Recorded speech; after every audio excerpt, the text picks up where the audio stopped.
Selamat siang, nama saya Albert Prasetyo Tambunan yang biasa dikenal sebagai Albert dengan NIM 24220408. Nah, di sini saya akan menjelaskan materi awal saya sampai di akhir, yang mana materinya itu adalah materi PPKN, yang dimana dosen saya juga adalah Pak Zulkarnain Sirait.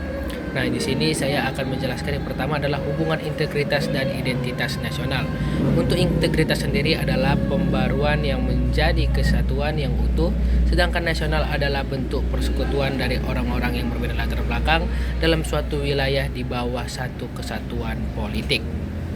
Nah, itulah tadi penjelasan tentang integrasi dan juga nasional.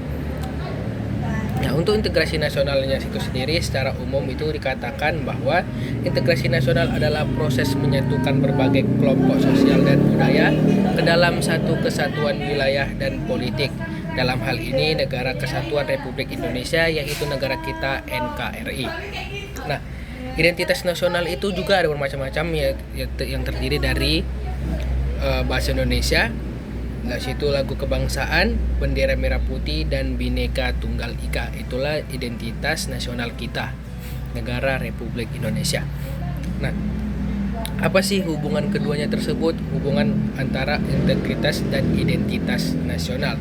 Nah, hubungannya itu sangat erat. Kenapa sangat erat? Karena integrasi nasional itu menjadi pemersatu dan penguat integrasi.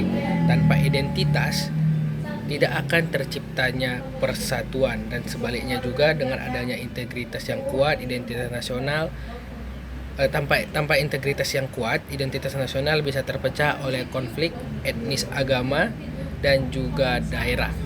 Nah, di sini kita akan membahas satu lagi tentang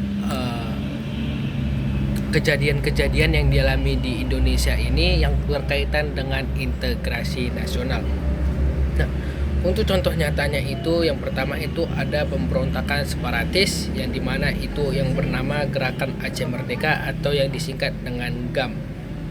Dan ada juga organisasi Papua Merdeka atau disingkat dengan OPM yang merupakan ini sebagai tantangan integrasi. Mengapa demikian? Karena ini yang saya sebutkan tadi ini adalah contoh-contoh tantangan integrasi yang dimana ini akan memecahkan belahkan persatuan kita, yang dimana mereka ingin Aceh itu merdeka dan Papua itu merdeka dengan sendirinya. Sedangkan kita tahu bahwa Papua dan Aceh adalah wilayah yang termasuk ke dalam negara Indonesia.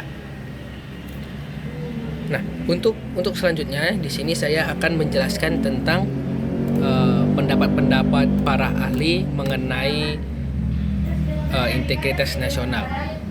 Di sini saya hanya menyebutkan 3. Yang pertama itu ada Howard Uringis yang mengatakan integrasi nasional adalah pencapaian konsensus di antara kelompok-kelompok etnis yang berbeda untuk hidup bersama secara damai dalam suatu sistem nasional. Yang kedua itu ada Myron Weiner, dia mengatakan bahwa integrasi nasional adalah proses yang menyatukan kelompok-kelompok sosial dan budaya dalam satu wilayah yang memiliki sistem politik nasional yang stabil. Nah, yang terakhir itu ada dari Pak Dr. Nazaruddin Syamsuddin. Dia mengatakan bahwa di sini adalah integrasi nasional adalah usaha menyatukan seluruh unsur bangsa termasuk sosial, ekonomi, politik dan budaya ke dalam satu sistem nasional yang kokoh. Nah, saya simpulkan dari ketiga pendapat ini yang menurut saya paling masuk akal ataupun yang terjadi kenyataannya adalah Pak Dr. Nazaruddin Syamsuddin, karena dia mengatakan bahwa inilah penyatuan seluruh unsur bangsa. Jadi yang termasuk ke dalam wilayah-wilayahnya itu kayak kita Indonesia banyak terpecah belah dari wilayah-wilayah yang kemudian disatukan, dan ketika sudah disatukan itulah yang nanti akan melawan penjajah. Nah, yang kedua kita akan membahas tentang konstitusi negara. Kalau kita bicara tentang konstitusi, pasti itu berhubungan tentang undang-undang. Nah, kita harus tahu dulu nih apa itu konstitusi. Di sini dikatakan bahwa konstitusi adalah hukum dasar tertulis yang menjadi landasan penyelenggaraan negara. Di Indonesia, konstitusi tertinggi seperti yang kita tahu bahwa itu adalah Undang-Undang Dasar Negara Republik Indonesia tahun 1945 atau biasanya yang disebut sebagai UUD 1945. Nah, apa sih tujuan konstitusi tersebut? Yang pertama adalah menjamin hak dan kebebasan warga negara. Seperti yang kita tahu bahwa Undang-Undang Dasar itu adalah yang pertama itu ketuhanan yang Maha Esa. Jadi itu kebebasan. Jadi itu hak kita. Jadi kalau misalnya kita hidup di Indonesia, kita mau milih agama apa, kita mau milih Islam kah, mau milih Kristen kah, mau milih Katolik, Hindu, Buddha ataupun Konghucu, itu bebas. Tidak ada masalah dalam situ, yang penting dia memiliki Tuhan. Nah, yang kedua itu ada mengatur pembagian kekuasaan antar lembaga negara, yang dimana seperti kita tahu untuk lembaga-lembaga negara itu terdiri dari juga lembaga daerah seperti DPR, DPD, MPR dan juga DPRD. Nah, yang ketiga di sini katakan menjadi dasar hukum penyelenggaraan pemerintah. Menjadi hukum dasar hukum penyelenggaraan pemerintah, ya jadi tadi kan sudah disebutkan bahwa UUD 1945 adalah undang-undang yang tertinggi. Jadi ketika kita sudah membuat negara Indonesia ini, kita harus mematuhi undang-undang dasar tersebut, karena itu sudah menjadi mufakat ataupun kesepakatan yang terdahulu nenek moyang kita, yang dimana itu adalah dasar dari negara ini dibangun. Nah, untuk yang keempat itu menjaga keutuhan dan kedaulatan negara. Nah, dari semua undang-undang yang sudah dibuat, terutama dari UUD 1945, itu semuanya itu bertujuan untuk menjaga keutuhan dan kedaulatan negara supaya kita dapat bersatu dalam perbedaan. Oke. Yang ketiga di sini saya akan membahas tentang undang-undang yang terbaru. Di sini saya disuruh untuk membuatkannya 3. Di mana juga di sini disuruhkan untuk undang-undang tersebut disahkannya itu pada tahun 2024 sampai 2025. Nah, untuk undang-undang itu sendiri saya mengambil di Undang-Undang Nomor 1 Tahun 2024 tentang Ibu Kota Negara atau biasa disingkat dengan IKN. Nah, seperti kita tahu bahwa IKN itu adalah Ibu Kota Negara yang terbaru, yang dimana itu terletak di Kalimantan. Kalau sebelumnya kan itu di Jakarta. Nah, ini sekarang sudah di Kalimantan atau biasanya di Nusantara. Nah, yang kedua di sini dianya itu berisi tentang mengatur pemindahan ibu kota ke Nusantara. Habis itu fokus pada pembangunan IKN secara bertahap serta status dan kewenangan otoritas IKN. Nah, yang undang-undang kedua itu ada di UU Nomor 3 Tahun 2024 tentang perubahan UU Pemilu, di mana di sini berisi aturan tentang sistem pemilu, termasuk kemungkinan revisi sistem proporsional terbuka atau tertutup, batas usia caleg dan keterwakilan perempuan.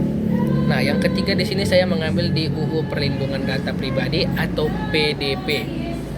Yang di sini juga dikatakan bahwa resmi berlaku penuh pada tahun 2024.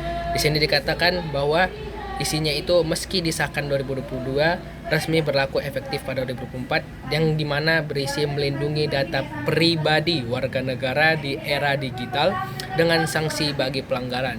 Jadi di sini tentang sanksi terhadap orang-orang yang menggunakan atau menyalahgunakan identitas kita di era digital. Sementara kita tahu kan bahwa identitas kita sekarang itu tidak lagi berisi di surat-surat ataupun di dokumen yang sering dibawa pakai map. Tapi sini kita sudah menggunakan di era digital. Jadi kita itu disimpan di dalam memori yang dimana itu tersimpan langsung di pemerintahan pusat kita. Nah, dari semua yang saya jelaskan, dari integrasi nasional, dari konstitusi negara dan UUD 2024, di sini menunjukkan bahwa kesimpulan integrasi nasional itu adalah menjaga ataupun memperkuat identitas kita agar tidak runtuh dalam perbedaan. Seperti yang kita tahu, kita itu banyak sekali perbedaan dari segi agama, ras dan juga warna kulit. Nah, yang kedua itu kesimpulan dari konstitusi negara yang menjadi dasar hukum dan yang menjadi pelindung bagi persatuan dan hak-hak warga negara. Nah, jadi konstitusi negara itu dibuat sebagai hak, sebagai pelindung agar hak-hak kita itu terjaga dan tidak digunakan secara semena-mena. Nah, yang ketiga itu tentang UU yang baru disahkan 2024, yang dimana saya menyimpulkan bahwa hukum tersebut itu adalah hukum yang disahkan seiring berjalannya waktu, seperti IKN, pemilu dan data digital. Jadi mengikuti era kita yang dimana kita itu sudah berpindah lagi ke era digital yang lebih fleksibel, tetapi sangat rentan data-data kita itu dicuri. Tetapi undang-undang itu dibuat agar nanti ketika itu terjadi ada sanksi kepada orang yang menyalahkan gunakan identitas kita. Nah, berikut penjelasan saya mengenai materi PPKN dari awal sampai akhir. Menurut saya teman-teman yang mendengar ataupun yang dari luar mendengar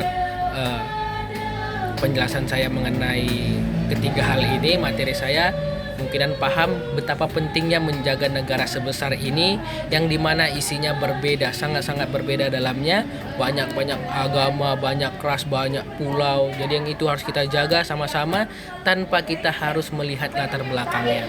Nah, sekian dari penjelasan saya ucapkan terima kasih.